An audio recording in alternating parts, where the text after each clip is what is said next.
Fala, meus queridos do YouTube, tudo tranquilo? Mais uma questão e desta vez falando um pouquinho sobre regência verbal. Você sabe o que é regência verbal? Deixa o like, já deixa o like aí, vai, chama seu amigo para seguir também o canal, ok?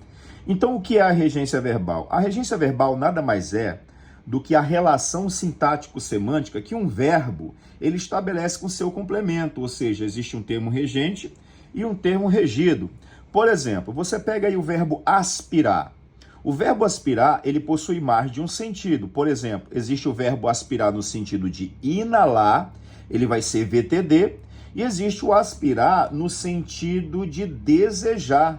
Então, ele vai ser VTI. Então, este é um verbo especial que possui mais de um sentido. Ele pode ser VTD e VTI. Existem verbos que só possuem um sentido, pessoal. Tranquilo? Vamos tentar desvendar aqui, os segredos dessa questão para que possamos colocar aqui uma alternativa como falsa. Ele quer aquela que é falsa com relação à regência verbal. Então, vamos lá, hein? E eu já falei aqui, do primeiro verbo, o verbo aspirar. O verbo aspirar, ele possui mais de uma regência. Ele pode ser VTD, quando ele tiver o sentido de inalar, aspiro o ar puro da manhã, ele é VTD. Nesse caso aqui, como ele tem o sentido de desejar, ele será um verbo preposicionado, porque ele será verbo transitivo indireto. Então, isso aqui está totalmente o quê? Correto. Então, é assim que você vai agir com relação ao conteúdo regência verbal, ok? O verbo preferir é um verbo bem, assim, as pessoas têm uma certa dificuldade. Mas olha só, a regência do verbo preferir, ele é verbo transitivo direto, e indireto. Ou seja, ele possui dois complementos, um que vai ser sem preposição e outro com preposição. Então, com relação ao verbo preferir, você vai agir da seguinte maneira: eu prefiro uma coisa a outra. Então, isso aqui está totalmente o quê? Correto. Prefiro língua portuguesa a matemática. Prefiro doce a salgado. Então, você prefere uma coisa a outra, ok? Então, isso aqui está correto, nós estamos buscando a falsa. O filme a que assistimos foi ótimo. O verbo assistir, ele é um verbo bem cabuloso, ele possui mais de um sentido. Pessoal, ele possui um sentido de ver, ele vai ser verbo transitivo indireto no sentido de ver. Ele vai ser verbo transitivo indireto no sentido de caber, pertencer. Ele vai ser verbo transitivo direto no sentido de socorrer, dar ajuda. E ele vai ser verbo intransitivo no sentido de morar. E eu verifico que nós temos o verbo assistir na letra C e nós também temos o verbo assistir na letra D. Então, este assistir aqui da letra C, ele tem o sentido de ver, presenciar. Então, ele será verbo transitivo indireto.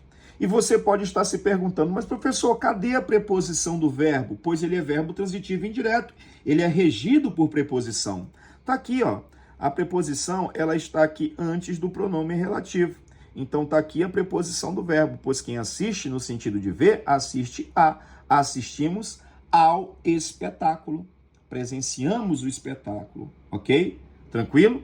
Então, vamos lá. Então, ele é VTI. Presenciamos ao espetáculo, não é verdade? Então, vamos lá. E a letra D, nós temos aqui o verbo assistir como verbo intransitivo, porque o que vem depois do verbo me dá a noção de lugar. Isso aqui é um adjunto adverbial de lugar. O verbo é verbo intransitivo. Este verbo aqui tem o sentido de morar, né? É verdade? Então, este verbo aqui também está o quê? Aqui está tudo correto. Aqui também está correto. Então, o erro só pode estar na letra o quê? Na letra E. Vamos lá. Reza a lenda que quem avisa, avisa alguém de alguma coisa ou alguém sobre alguma coisa. Então, este cara que está aqui, este pronome oblíquo átono, ele está representando o objeto direto. Ele representa o objeto direto. Porque o verbo é transitivo direto e indireto. Então, eu já tenho o complemento deste verbo, que é o objeto direto. E aí você pode estar se perguntando, professor, de onde que surgiu este N? Galera, o verbo transitivo direto terminado com som nasal, eu acrescento quem? Eu acrescento um N e coloco aqui o pronome, ok? Então, esse aqui é o objeto direto, este aqui é o objeto direto. Quem que falta? Falta o objeto indireto. E você percebe que aqui está faltando uma preposição, ou seja, avisaram-no de que chegaríamos logo. Então, nós temos aqui a alternativa incorreta, a alternativa falsa, letra E. E aí? Regência verbal é muito legal, né, pessoal? Fala a verdade. Continue seguindo o canal, chama seu amigo para deixar o like e para seguir aqui o canal também, ok? Valeu, fui!